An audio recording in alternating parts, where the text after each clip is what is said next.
नमस्कार, आप देख रहे हैं भारत न्यूज 24 और मैं हूं आपके साथ वैशाली वर्मा। आइए नजर डालते हैं आज की बड़ी खबर पर। डेडियापाड़ा तालुका के आदिवासी इलाके में आंगनबाड़ी बच्चों के लिए संजीवनी का दूध फेंकने के लिए कौन जिम्मेदार है। डेडियापाड़ा तालुका के आदिवासी इलाके में आंगनबाड़ी सेंटर के छोटे बच्चों को न्यूट्रिशन के लिए दिए जाने वाले संजीवनी दूध के पैकेट फेंकने की घटना से लोकल लोगों में गुस्सा और चिंता फैल गई है।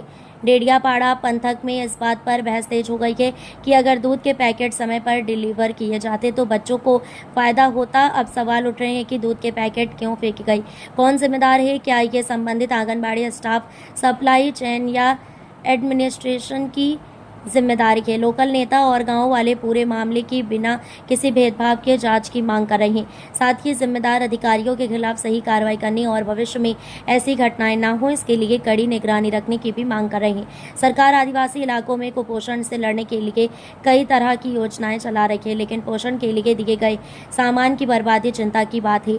अब सबकी निगाहें इस बात पर हैं कि जिला प्रशासन और महिला एवं बाल विकास विभाग इस बारे में क्या कर रहे हैं। હું છું દિનેશ વસાવા, ભારત ન્યૂઝ 24।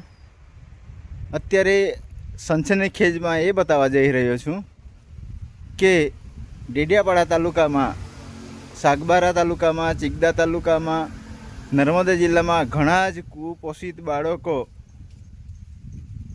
દિવસે ને દિવસે એમની સંખ્યા વધતી હોય છે ત્યારે કોઈક એજન્સી દ્વારા